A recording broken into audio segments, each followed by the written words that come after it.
All right, welcome back to Bromance WarGaming, campaign turn 7. Matt, why don't you go ahead and remind everybody what the campaign is that we're playing and the basics? Well, this is the Land of the Border Prince. It's from the General's Compendium, which is an awesome 6th edition book if you still have it. It takes a little bit of tweaking, but otherwise it's all right. Think of it like super complicated Risk. You move into territories when you control a certain number. You get an extra banner, which is what has happened to pretty much everybody this turn. When the banners, which are representative of armies, move into the same space, they fight it out.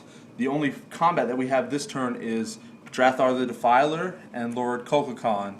Again, which is the 3rd campaign turn in a row that they've been fighting. And the 2nd out of 3 that they've fought over Malco. Good old Malco. Yep. Well, it is at the end of 25 turns, if you control 50 map sections, you are the complete victor. The named map sections like Aldium and the Blood River Bogs and Tor Anrock and the Warrens are worth 5 each, and Malco's worth 10 each. And that's not towards the completion of any banners, so I don't get extra banners because I control Malco. Okay. But at the end of the campaign, that matters quite a bit. All right. So okay, go ahead and tell us through your turn. What did you do? well, last turn I got a new banner because I defeated Lord Kolkakon here. So I formed Corel Blacktongue's Ravagers, and they form on the HQ, so she went south into the forest, trying to pick me up some more stuff. Illyria's Reavers left Ogre Lands and went back to the old Silk Road. We were worried we were going to get beat up by some ogres. And Drathar, the Defiler's Expeditionary Force, moved from its victoriousness here back to Malco, anticipating that Lord Kolkakon would try to sneakily take it from us. All right. As you can see, that is exactly what happened.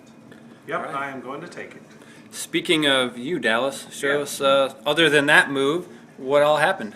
All right, well, I did get a new banner also, and Okay. this one is Riki Tiki, Warriors of the Scorpion Coast. I'm planning on having them being led by a skink chief. I thought it'd just be kind of cool to do something a little different.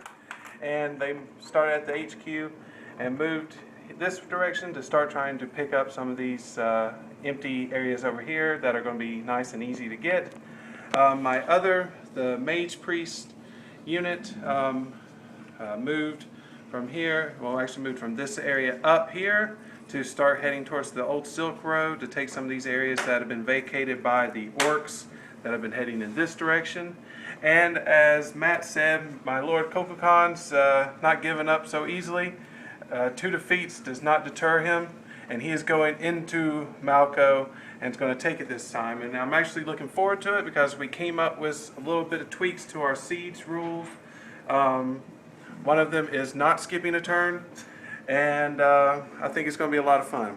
It's going to be a really enjoyable battle. Should be. Also, to make note, in case anyone caught it, since no one was in Malco, when they both moved back, because Matt controlled the map with his little marker there still, we're going to play it that he gets to be the defender, and Kolkakon is going to be the attacker again. Chris, why don't you give us a little insight into what the ogres are doing? Sure, ogres are making their way back into the northwest over here. The grayback gorillas pushed out some more dark elves out of their territory north of the Silk Road. I'm maintaining that pretty well. I've also got the gold-toothed grizzlies over here that are making their way eastward to the upper south road into what is currently orc territory, really trying to avoid any more encounters with the dark elves and see who else I can pick on, making my way northeastward. Northeast, that's my direction. Exactly. Speaking of me, I, of course, again went after the goblins and the Warrens, and as you can see, I'm victorious because they decided to flee like little children up northeast.